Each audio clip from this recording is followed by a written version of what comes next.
오늘 눈나이라고 하는 아이들 동화를 여러분들에게 가져왔습니다. 그리고 이 이야기가 요한복음 21장과 어떻게 연결이 되어지는지 한번 잘 들어보시기를 부탁드려요.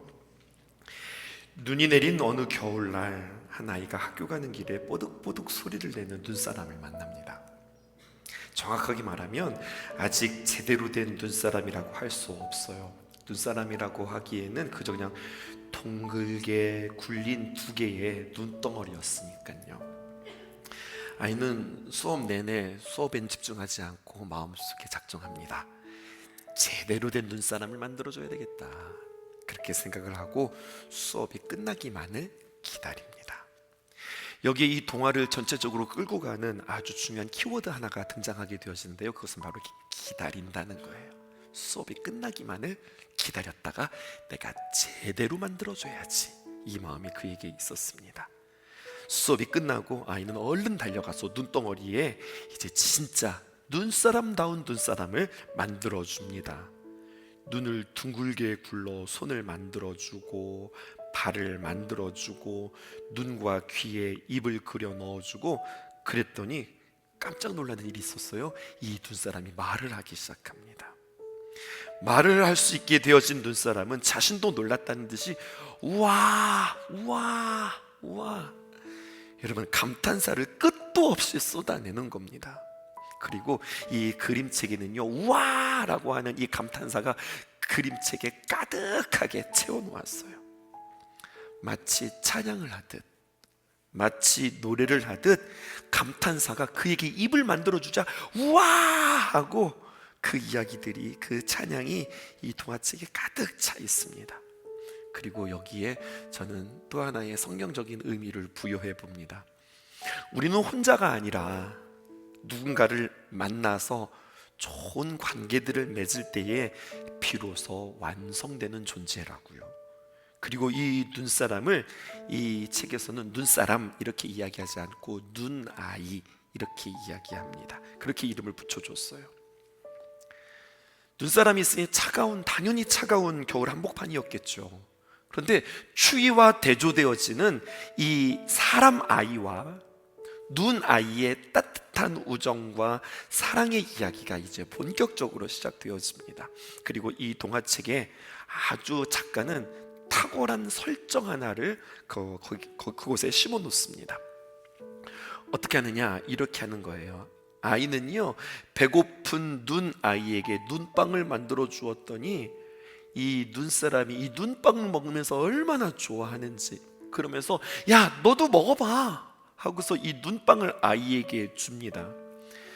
이 눈빵이 눈사람한테는 너무 좋지만 이 사람 아이한테는 이 눈빵은 전혀 좋은 선물이 아니에요. 그냥 차갑기만 한 얼음일 뿐입니다. 무슨 설정인가를 보세요.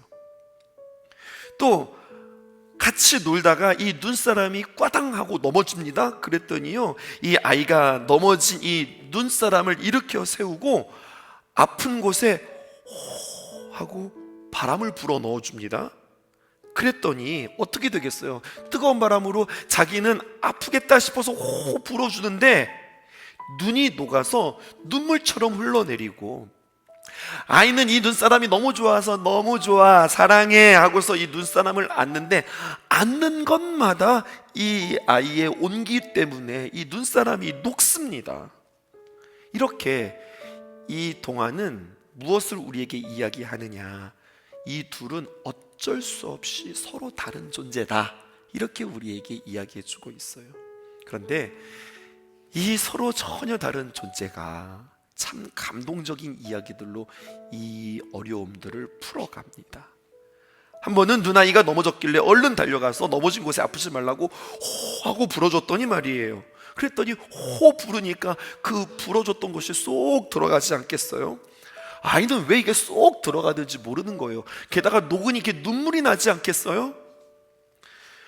눈사람아, 눈아이야, 왜 울어? 왜 우냐고 묻자. 야, 생각 좀 해봐. 네가 자꾸 뜨거운 바람으로 불어대니까 내가 녹잖아, 이렇게 얘기하지 않고요, 자기가 녹아내려도 이 눈아이가 이야기하는 것 좀 보세요. 뭐라고 이야기하냐? 따뜻해서, 네가 참 따뜻해서 고마워서 내가 이렇게 눈물을 흘리는 거야 라고 이야기를 하는 거예요. 이 말그릇 좀 보세요. 이 말솜씨 좀 보세요. 얼마나 멋져요. 사람, 눈사람, 아이, 눈아이, 전혀 다른 두 존재, 그 둘 사이에 서로 채울 수 없는 간격이 분명한데 그 넓고 넓은 틈을 훌쩍 뛰어넘는 이야기가 성경에, 이 동화책에 기록되어져 있습니다. 자기가 녹아내림에도 불구하고 친구의 입김이 너무 좋은 거죠. 아니, 더 정확하게 표현하면 친구의 입김이 좋은 것이 아니라 그 친구의 마음이 너무 좋은 거죠. 이렇게 둘은 빨간 장갑을 너 하나 끼고 나 하나 끼고, 사실은 눈사람은 장갑이 필요가 없거든요. 그런데도 끼라고 하니까 같이 끼면서 같이 신나게 놉니다. 겨울 토끼를 쫓아다니기도 하고 눈썰매를 타고 한겨울 내내 행복한 시간을 보냅니다. 하지만 이 이야기는 이렇게 끝나지 않아요. 겨울이 계속될 수는 없는 거잖아요. 어느 날 날은 따뜻해지고 새하얗고 예뻤던 눈아이는 조금씩 녹아내리고 흙이 묻고 넘어지고 그러면서 이제는 몰골이 흉해집니다. 그때 눈사람이 이 눈아이가 아이에게 묻습니다. 있잖아, 내가 더러운 물이 되어도 우리 친구야? 물어요. 눈아이의 눈에서 눈물이 흐르기 시작합니다. 이 눈사람에게 눈물이 흐르기 시작해요. 이거는 녹아서 흐르는 눈물이 아니라 정말 제가 슬퍼서 흘리는 눈물 같습니다. 내가 더러워도, 더러운 물이 되어도 우리 친구야? 묻자 아이가 대답합니다. 당연하지. 그럼 우린 친구지. 아이는 눈물 흘리는 이 눈아이를 가만히 바라보며 어떤 말도 어떤 설명도 붙이지 않고 당연하지, 우린 친구지, 이렇게 이야기해요. 이 한마디엔, 이 짧은 말엔 애틋한 마음뿐만 아니라 아주 긴 마음들이 거기에 담겨져 있는 거예요. 네가 아무리 녹아서 더럽고 더러운 물이 돼도 있는 그대로 흉한 모습까지도 꼭 껴안을 수 있다. 이게 아이의 마음인 거죠. 날이 점점 따뜻해지는 어느 날, 이 아이와 눈아이는 숨바꼭질 놀이를 합니다. 꼭꼭 숨어라 머리카락 보일라. 하나 둘 셋 세어가면서 어느새 열을 세고 딱 뒤를 돌아보았더니요, 아이가 눈을 딱 떴는데 눈사람이 하나도 없이 다 녹아져 버린 거예요. 없어져 버린 거예요. 그리고 어느새 세상은 파릇파릇한 봄이 되어버렸습니다. 갑작스러운 이런 장면의 전환은 아주 드라마틱한 먹먹함을 이 책에 기록하고 독자로 하여금 안겨주고 있습니다. 무슨 말이냐면 이 세상에서 가장 한순간에 사랑하는 존재가 사라졌다는 거예요. 지난 금요일이었을까요? 새벽에 앞에서 이렇게 기도하는데 기도하는 중에 갑자기 이런 셈이 저에게 있었어요. 저희 아버님이 이제 거의 80살이 되셨거든요. 80세가 되셨어요. 요즘 보통 이제 어른들 보면 오늘도 장례식이 있었지만 보통 평균 한 요즘에는 워낙 건강하셔서 한 90세 혹은 그 90세 이상을 사시기도 하는데 평균 한 90세들은 다 사시는 것 같아요. 그런데 가만히 보니까 이제 명절에 저도 이번에 고향에 내려가겠는데 1년에 고향에 내려가서 부모님을 만나는 시간이 설, 추석, 그리고 아빠 생일, 엄마 생일 한 1년에 4번밖에 안 되는 거예요. 1년에 4번. 올해 80세 되셨고 앞으로 90세라고 하면은 10년. 그러면은 1년에 4번씩 10년이면 40번. 가만히 있어봐. 아버지랑 같이 이렇게 얼굴을 맞이하고 보낼 수 있는 시간이 한 달하고 열흘도 안 된다는 말이야. 이 생각이 확 드는 거 있죠. 물론 더 오래 사실 수도 있고 더 적게 사실 수도 있지만 이 40이라고 하는 숫자가 한 달이 채 넘기는 이 숫자가 보세요 여러분. 우리가 벌써 1월 다 지나가고 또 2월에 특세한다고 그랬잖아요. 이게 얼마나 빠른 거예요. 꼭꼭 숨어라 머리카락 보일라 하고 눈을 휙 돌았더니 어느새 하나도 없어져 버리는, 내 사랑하는 이들이 어느새 없어져 버리는 그러한 날을 맞이하겠구나 생각하니 이번 명절이, 이번 만남이 또 우리에겐 얼마나 소중하고 또 애틋하고 귀할까요? 책은 이렇게 끝나지 않습니다. 그 다음의 이야기를 우리에게 잔잔히 전해줍니다. 눈아이가 사라진 봄, 아이는 눈아이와의 만남을 어느 겨울의 아름다운 과거 한낮의 추억으로 묻어두지 않고 있어요. 아이는 기다립니다. 무엇을 기다리느냐? 또다시 겨울이 오기를, 눈이 펑펑 오기를 기다리고 있어요. 그리고 이들은 겨울의 한복판에서 또다시 만나게 되겠지요. 우정과 사랑에 대한 많은 정의가 있지만 이 그림책 눈아이는 이렇게 풀어냅니다. 어떤 경우에도 우리는 기다릴 수 있다. 그것은 그냥 막연한 기다림이 아니라 기다릴 수 있는 사람은 믿음이 있는 사람이다. 이것을 우리에게 이야기해주고 있어요. 마치 추운 겨울을 몸을 움츠리면서도 봄을 기다릴 수 있는 까닭은 봄이 온다고 하는 사실을 믿기 때문에 우리가 겨울을 버텨내는 거거든요.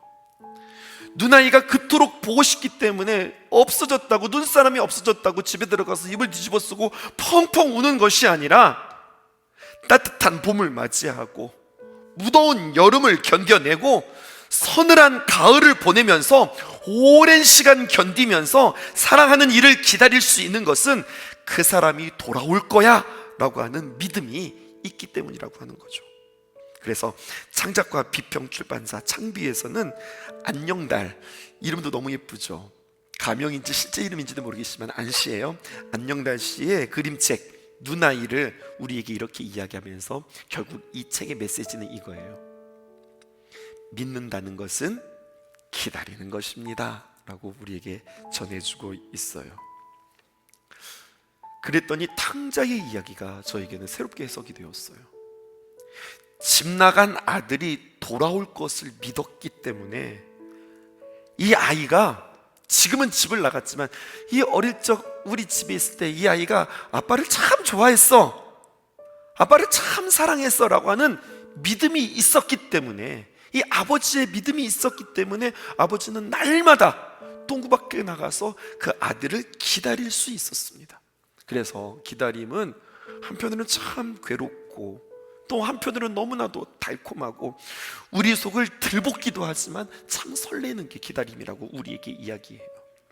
믿기 때문에 기다리고 또 누군가를 기다리고 믿기 때문에 우리는 우리가 심겨진 곳에서 넉넉히 기도할 수 있다고요. 이 이야기를 이제 요한복음 21장과 그대로 한번 연결시켜 보겠습니다. 여기에 기다림의 이야기, 그 사랑의 이야기가 요한복음에도 기록되어져 있습니다. 첫 번째, 없음에서 넘침으로의 이야기입니다. 우리가 잘 아는 대로 여러분, 집 나간 베드로, 탕자와 같은 이 집 나간 베드로, 이 집 나간 베드로를 기다리시는 예수님의 이야기가 21장에 기록되어져 있는데, 여러분 그거 아세요? 요한복음 20장으로 사실은 요한복음이 끝났어요. 요한복음은 20장으로 끝나는 겁니다. 그리고 그 책에 보면 여러분 에필로그라고 있죠. 21장은 부록처럼 붙이는 거예요. 부록처럼 이 21장이 기록되어지면서 앞에서 있었던 이야기를 다시 한번 재현하고 다시 한번 강조하고 다시 한번 똑같은 패턴을 그대로 21장에 옮겨 놓습니다. 두 가지의 에피소드가 연결되어져 있어요. 아주 중요한 이야기입니다. 이것을 알아야 이 21장을 풀을 수 있어요. 첫 번째는 이런 겁니다. 첫 번째는 무엇이냐? 하나도 없는 상태에서 주님께서 말씀하시자 가득하게 고기를 잡게 되어진 사건이 두 번 등장하는데, 베드로가 예수님을 처음 만날 때 하고 또 한 번 어떤 때냐, 상황은 조금 다르지만 오병이어의 기적 여러분들 아시죠? 물고기 2마리와 보리떡 5개로 5,000명이 먹었던, 장정만 5,000명이 먹었던 이야기입니다. 기억하세요 여러분, 보리떡 5개와 물고기 2마리로 5,000명이 먹였다는 이야기는 야 그나마 그때 그런 음식이라도 좀 있었어, 이걸 이야기하는 게 아닙니다. 성경에 설정하는 것을 보세요. 장정만 5,000명, 거기에 음집한 인원수가 2만 명이라는 거예요. 근데 그 2만 명들을 탁탁 긁어서 찾아서 음식을 냈는데 얼마큼을 냈느냐? 물고기 2마리와 보리떡 5개라고 하는 이야기는 무슨 얘기냐? 겨우 그거밖에 없었다는 이야기예요. 그 말은 다른 말로 표현하면 완전히 아무것도 없었다라고 하는 이야기를 강조하기 위한 플롯입니다. 문학적 기법이지요. 물고기 2마리와 보리떡 5개는 그래도 그나마 있었어가 아니라 전혀 없었어를 강조하기 위한 하나의 내용이었다고요. 그렇게 없는 상태에서 우리 예수님께서 기도하자 5,000명, 장정만 5,000명, 약 2만 명이 넘는 그 사람들이 배불리 먹고 완전수 12광주리가 남게 되어지는 이야기가 첫 번째 에피소드예요. 그리고 두 번째, 어떤 이야기가 기록되어져 있느냐? 오병이어 끝에 마태복음, 마가복음, 누가복음, 요한복음, 사복음서 다 그 이야기 뒤에 곧바로 이어지는 이야기가 있는데, 그것은 풍랑 중에 예수님께서 바다 위를 걸어오시는 장면, 풍랑을 잠잠케 하시는 이야기가 진행되어지고 있어요. 바로 붙어 있어요. 그리고 특별히 마태복음과 마가복음에서는요, 마태복음, 마가복음에서는 그와 더불어 베드로가 바다 위로 뛰어들어서 잠시나마 물 위를 걸었다가 풍랑을 바라보고서 빠지는 이야기가 기록되어져 있어요. 사복음서 전체에 다 이 이야기가 기록되어져 있습니다. 그래서 이 이야기 두 가지 에피소드도 우리에게 낯설지 않아요. 이것을 여러분들에게 요약해서 다음과 같이 표로 보여드릴게요. 이럴 겁니다. 마태복음과 마가복음에서 반복되어지고 누가복음과 요한복음에서도 이 이야기를 함께 다루고 있는데, 첫 번째 오병이어가 있었고, 두 번째 곧바로 뒤에 이어서 얘들아 너희들 여기 머물러 있지마, 바다를 건너가라. 예수님께서 그들을 등 떠미셨고, 그렇게 그들이 등 떠밀려서 바다에 들어갔다가 풍랑을 만나게 되었고, 풍랑에서 죽을 뻔하고 아무것도 없는 그들에게 예수님께서 걸어오셔서 그들을 건지시는 사건, 특별히 마태복음과 마가복음에는 그들을 건지신 이야기뿐만 아니라 한 가지 이야기가 더 들어가는데, 베드로가 갑자기 그러는 거죠. 예수님, 저도 예수님처럼 걷게 해주세요. 그랬더니 예수님께서 아주 쿨하게, 이 녀석아 너 무슨 소리 하는 거야? 아무나 못 걷는 거지, 이렇게 이야기하지 않고 come, 오라, 이렇게 이야기하시고 그 말에 아멘 하고 순종하면서 뛰어들었더니 세상에 이 베드로가 그 바다 위를 걷는 이야기가, 물론 몇 발자국은 아니었지만 그래도 걷는 이야기가 성경에 기록되어져 있습니다. 인류 가운데 유일하게 어떤 장비 없이 맨몸으로 이 만유의 인력의 법칙을 깨부수고, 중력의 법칙을 깨부수고, 여러분 자연의 법칙을 깨부수고 바다 위를 잠시 걸었던 이 베드로의 이야기가 그렇게 이어지는 거죠. 무엇일까요? 적어도 제자들 중에 비록 몇 발자국 안 되었지만 베드로는 무리를 걷는 기적을 경험합니다. 그러니 여러분, 우리가 옆에서만 야, 이게 있을 수 있는 이야기야? 지금 우리가 의심 반 믿음 반 우리가 이렇게 듣고 있지만 당사자는 어떨까요? 야, 내가 물 위를 걸었다니까. 그 느낌은 어떤 느낌이었을까요? 그 설렘과 그 짜릿함은 어떤 느낌이었을까요? 그리고 두 번째, 그렇게 그는 넘침에서 잠김의 이야기로 진행되어집니다. 그리고 이 이야기는 오병이어와 풍랑을 잠잠케 하시는 이야기가 아니라 오늘 21장에서 이 똑같은 패턴을 한 번 더 부록해서 이것들을 다루고 있다는 이야기예요. 이걸 보셔야 되는 거예요. 똑같습니다. 광야에 그들이 먹을 수 있었던 음식이 전혀 없었던 것처럼 밤새 한 마리도 고기를 잡지 못한 채 그들이 그렇게 망연자실하고 있을 때에 주님을 통하여서 주님의 음성을 듣자 없었던 그 배 가운데 고기가 가득 차게 되어지는 기적이 성경에 기록되어져 있어요. 다른 말로 표현하면 제2의 또 다른 오병이어의 기적이다. 우리가 이렇게 이야기할 수 있겠습니다. 5절 보실까요? 예수께서 이르시되 얘들아 너희에게 고기가 있느냐? 그랬더니 뭐라고 대답하는 겁니까? 대답하되 없나이다. 광야에서 예수님께서 얘들아 이 사람들에게 지금 배고픈데 참 곤란한 중에 있는데 이들에게 먹일 그런 음식이 있느냐? 광야에서 똑같은 대답이 나왔습니다. 없나이다. 그때 예수님께서 6절에서 어떻게 이야기합니다. 말씀하시지요. 뭐라고 말씀하십니까? 그물을 배 오른편에 던지라 그리하면 잡으리라 하시니 이에 던졌더니 물고기가 많아 그물을 들 수 없었더라. 광야에서도 예수님께서 말씀하시죠. 이들에게 먹을 것을 가지고 와라. 무엇을 가져와요? 그런데 그 가운데에 순종하는 제자가 있었습니다. 물고기를 잡기 위해서 그물을 내리는 것처럼 그 말도 안 되는 상황 속에서 주님께 순종하는 제자가 있었습니다.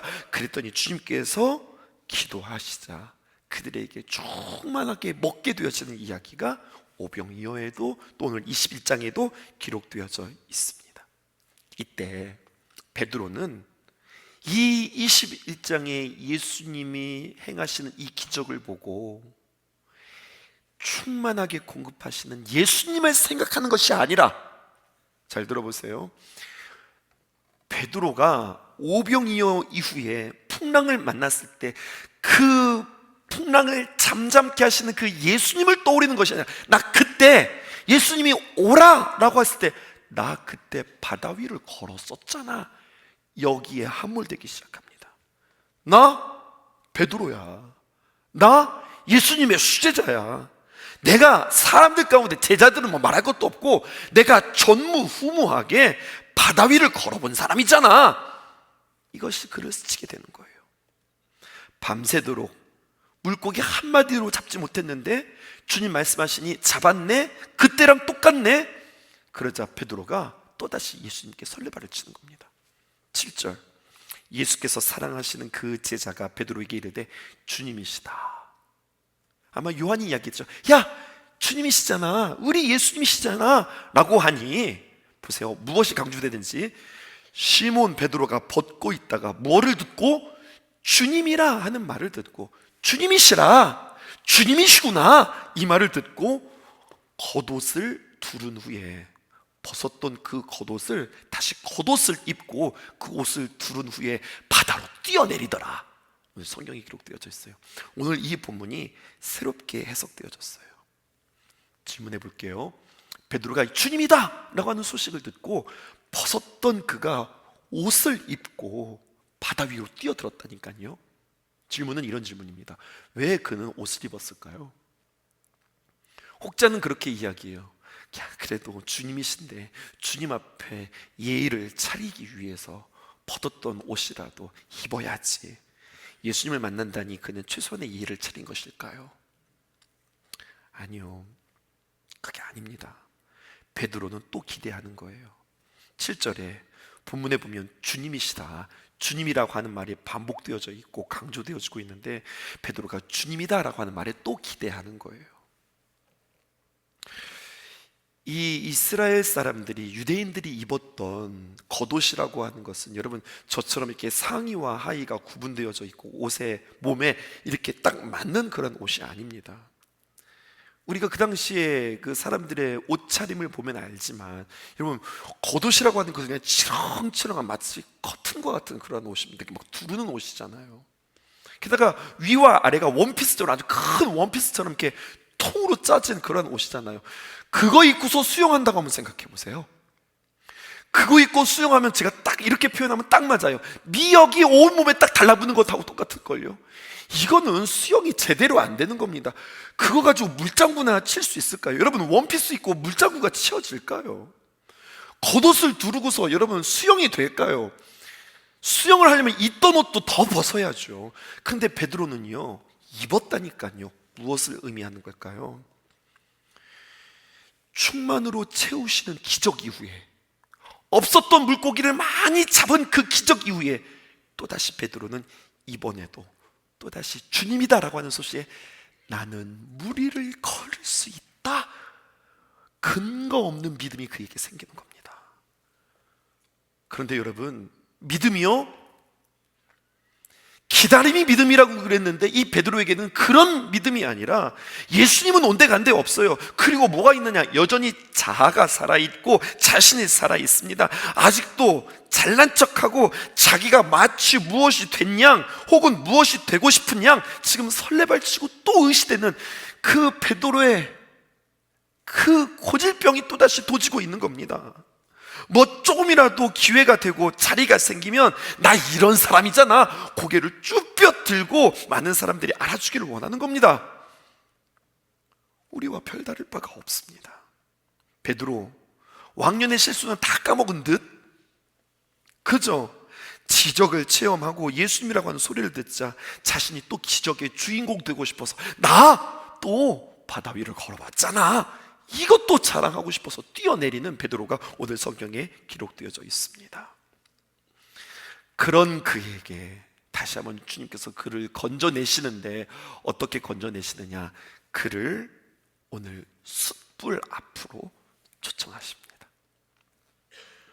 마지막입니다.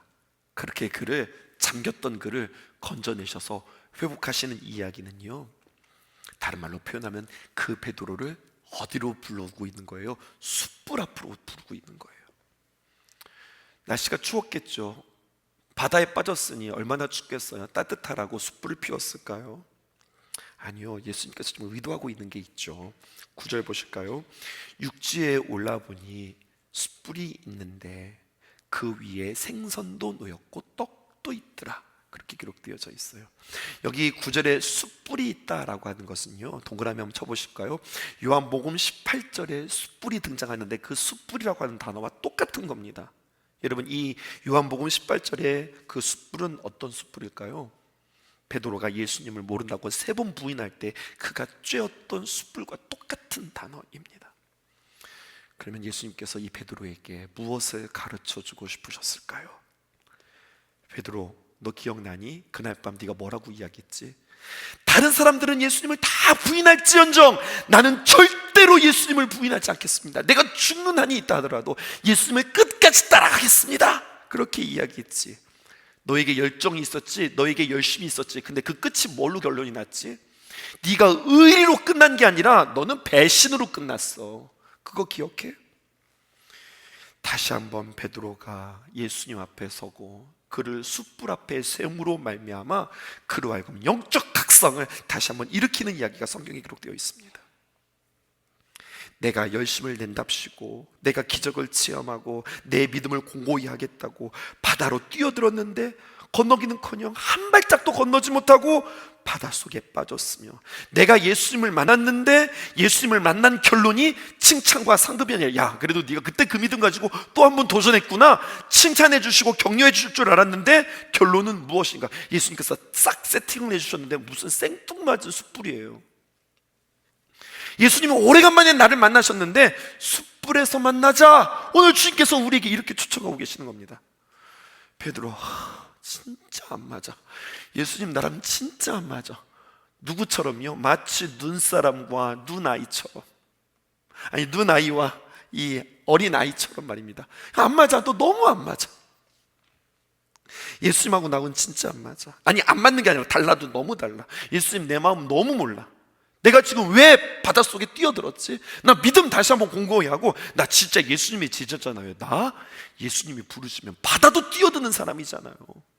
이런 게 뭔가 이제 예수님을 다시 만났겠다, 게다가 부활하신 예수님을 만났겠다, 다시 열심으로 내가 뭐 하고 싶은데, 예수님 또 나를 초청하신다는 게 어디로 초청하셨어? 숯불 앞으로 초청하셨어. 도대체 뭐야? 성경을 읽는데 예전에 보이지 않던 또 다른 단어가 보였어요. 여러분, 9절에 보니까요, 육지에 올라와 보니 숯불이 있는데, 9절 보세요. 그 위에 생선이 놓였고 떡도 있더라. 이렇게 기록되어져 있습니다. 자, 질문 나갈게요. 베드로가 오는 것을 보고 지금 예수님께서 밥을 차려주셨어요. 아침 조반을 차려주셨는데 질문은 이겁니다. 보니까 생선이 있어요. 질문은 이거예요. 베드로가 잡은 물고기로 반찬 삼아서 준비하셨어요? 아니면 베드로가 잡은 것과는 상관없이 예수님께서 아예 전부터 이 생선을 준비해 가지고 오신 거예요? 뭐예요? 베드로가 잡은 물고기를 가지고 왔다. 아니면 두 번째, 예수님께서 미리 생선을 준비해 오셨다. 뭐가 맞을까요? 뭐 우리가 상상한다고 답이 나오는 건 아니에요. 근데 여러분, 오늘 베드로와 상관없는, 제자들과 상관없는 그들이 노력해서 얻은 물고기 아니라, 오늘 단어도 달라요. 물고기가 아니라, 성경은 의도적으로 해석도 잘했어요. 번역을 어떻게 했느냐, 물고기라고 번역하지 않고 생선이라고 번역했어요. 얘들 한번 생각해 볼까? 오병이어 때 우리가 어떻게 먹었지? 너희가 장에 가서 사람들에게 모아서 너희가 밖에서 모은 그 생선으로 너희가 먹었나? 아니지. 어떻게 먹었지? 하나님께서 우리에게 차려주신 것이지. 여러분, 오병이어에 어떤 플롯이 있었다고 그랬어요? 물고기 2마리야 보리떡 5개. 없어도 너무 없다. 그래서 그나마 있었다고 하는 이야기가 아니라 없어도 너무 없다를 강조하기 위한 표현이라고 그랬죠. 오늘 여러분들에게 빈칸이 있어서 주보를 나눠드렸는데, 빈칸이 있어서 제가 밑에다가 몇 가지를 좀 노트했어요. 적어드렸어요. 한번 보실까요?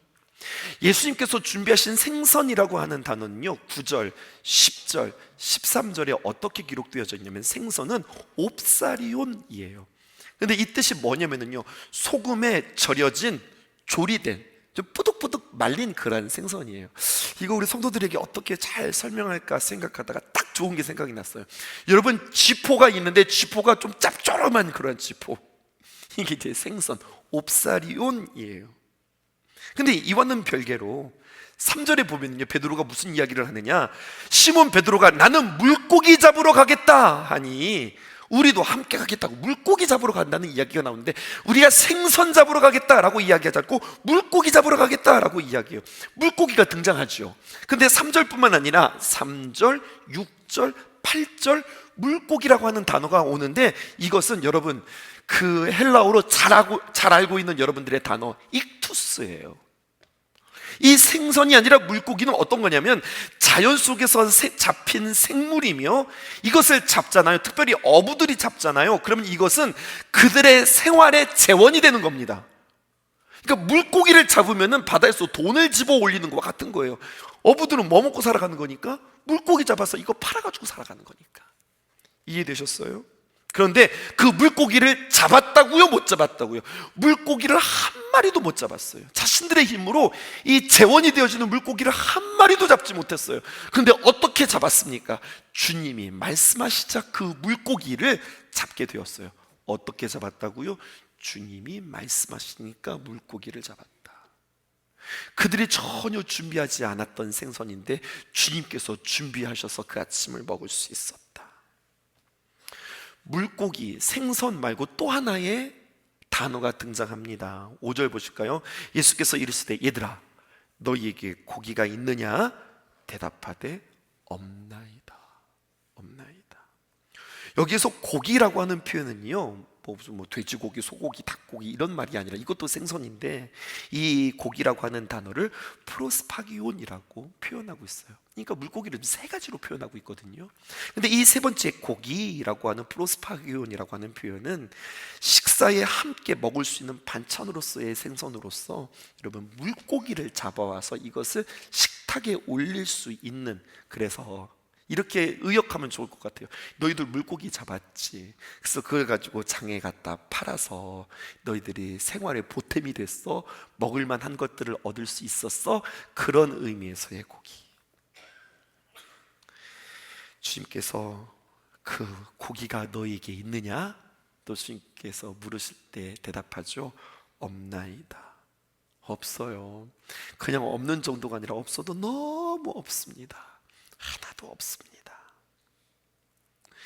그러면 여러분 다시 오병이어로 넘어가서 거기에 물고기 2마리와 보리떡 5개로 5,000명이 먹고 남음이 있었다고 그랬는데, 그럼 거기에서 물고기라고 표현했지만 그 물고기는 생선이에요, 물고기예요? 옵사리온이에요? 아니면은 우리가 잘 알고 있는 익투스예요? 절여진 것, 옵사리온이잖아요. 사람이 준비한 것이 아니라 하나님께서 준비하신 것. 무엇이라도 된 양, 무엇이라도 할 수 있는 양 또한 의기양양했던 베드로를 주님께서는 숯불 앞에 앉히고 내 열심, 내 자신감, 내 열정으로 주님의 사명 감당하고 주님의 제자가 되고 싶은데, 오늘은 주님께서 그를 또다시 어디로 초청하고 있어요? 숯불 앞으로 초청하고 있어요. 그리고 앞에 이 눈 아이의 이야기와 연결해서 그 앞에 베드로를 딱 앉혀놓고 말이에요. 마치 이 베드로가 눈사람 같은 거예요. 그리고 이 눈사람 같은 이 베드로에게 예수님께서 어떻게 하신 줄 아세요? 호 하고 불어요. 불지 말아요. 그럼 나 녹는다니까요. 호 하고 불. 그럼 뜨거워서 내가 녹는다니까요. 넌 녹아야 돼. 우리 신명기의 말씀 연결시켜 볼까요? 사람이 어떤 사람이었죠? 주님께서 진흙으로 만드시고 그 코에 생기를 불어넣으시니 그 사람이 생명이 되었더라. 베드로, 더 녹아야지. 더 녹아야지. 네가 녹아서 물이 되어 생명을 낳는, 생명을 싹 트는 그런 존재가 돼야지. 너 살아있으면, 너 여전히 예전의 것 버리지 못하면 너는 살리는 자가 아니라 죽이는 자 되는 거야. 주님께서 그렇게 이야기하죠. 숯불 앞에 있는 베드로, 예수님이 불어대니까 그 뜨거운 입김에, 그 호흡에, 그 주님의 그 숨에 내가 녹아버리잖아요. 이렇게 말하지 않는 것 같아요. 베드로가 울었겠죠. 너 왜 우니? 알면서도 주님께서 물으시겠죠. 그러니 이 베드로는 어쩌면 눈사람처럼 대답했을런지도 모르겠습니다. 따뜻해서요. 주님이 참 따뜻해서요. 또 기다려주셔서요. 고마워서요. 이렇게 대답했을 거예요. 오늘 설교의 제목처럼 마치 눈사람처럼 숯불 앞에 서자 자신이 할 수 있다고 생각했던 베드로, 또다시 녹아 눈물을 흘립니다. 예수님, 오늘 눈사람이 그 친구에게 이야기했던 것처럼, 예수님, 제가 더러운 물이 되어도 녹아버려도 우리는 친구일까요? 그때 예수님께서 오히려 그에게 사명을 확인하시죠. 내 양을 먹이라, 내 양을 치라. 그리고 오늘의 본문은 다음과 같이 마무리되어집니다. 3번 부인한 베드로에게 예수님이 나타나셨어요. 그리고 12절, 13절, 14절 보실까요? 12절, 예수께서 이르시되 와서 조반을 먹으라 하시니 제자들이 주님이신 줄 아는 고로 감히 누구냐 감히 묻는 자가 없더라. 주님이 다 아침 준비하셨어요. 13절, 예수께서 떡을 가져다가 그들에게 주시고, 떡이란 무엇일까요? 하나님의 말씀이죠. 생선도 그와 같이 하시니라. 주님께서 준비한 생선도 그들에게 주시죠. 내가 주는 거 먹고 살아야지. 사람이 떡으로만 사는 것이 아니라 하나님의 입에서 나오는 말씀으로 살아가는 존재이지. 그리고 14절에 소름 돋는 표현이 기록되어져 있습니다. 14절에 이렇게 마무리하고 있어요. 이것은 예수께서 죽은 자 가운데서 살아나신 후에 몇 번째로? 세 번째로 제자들에게 나타나신 것이라. 세 번 부인한 베드로에게 세 번째로 나타나셔서, 첫 번째는 언제? 처음 베드로를 만났을 때. 두 번째는 언제? 오병이어를 통하여서, 그가 물에 빠졌던 그 사건을 통해서. 세 번째, 오늘 이 사건을 통해서 똑같은 이야기들을 세 번 반복해서 없었던 것들을 잊게 하시고 아무것도 아닌 것 가운데서 조그맣게 하시는 주님의 귀한 역사들을 기억해라, 확인해라, 알겠니? 라고 하면서 더 녹아야지, 녹아야 살리지. 오늘 주님께서 우리에게 말씀해 주고 계세요. 우리끼리는 얼마나 좋아요. 우리는 예배가 얼마나 좋아요. 근데 이것으로 끝나는 게 아니라 주님께서 우리를 한 주간 가정으로 파송합니다. 우리 식구들에게 파송합니다. 그리고 그들에게 너희들은 한 주간 더욱더 녹아서 너희들을 통하여서 생명을 옮터내는 귀한 사명자로 한 주간 살아보지 않겠니? 하겠습니다. 열심히 하겠습니다. 열심히 제가 섬기겠습니다. 열심히 설거지하고 열심히 전도 붙이겠습니다. 다 안 된다고 주님께서 말씀하시는 거예요. 우리의 열정이면 실패다, 우리의 열심이면 물에 빠진다. 어떻게 될까요? 숯불 앞에 서야 되는 거죠. 제가 의역할게요. 이걸 이렇게 표현해 보면 어떨까요? 숯불 앞에 서다. 성령님이 도와주셔야, 성령님만이 우리를 새롭게 변화시키실 수 있다. 이렇게 한번 의역해 보시면 어떨까요? 그렇게 주님이 주시는 감동으로, 능력으로 열심히 섬기는 저와 여러분들 되었으면 좋겠고요. 우리는 이 마음 가지고 오늘 성도님들 열심히 섬기면서 한번 밥 해보려고요. 그렇게 맛있는 식사 함께 나누셔서 하셨으면 참 좋겠습니다. 급한 내맘 주시는 주, 사랑과 노래 드리기 원합니다. 주 사랑해요, 주 찬양해요. 또 거룩한 주 날 만져주시니 이전과 같지 않으리. 주 사랑해요, 영원히 찬양.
다시 한번 여러분의 목소리로 주 사랑해요, 주 사랑해요.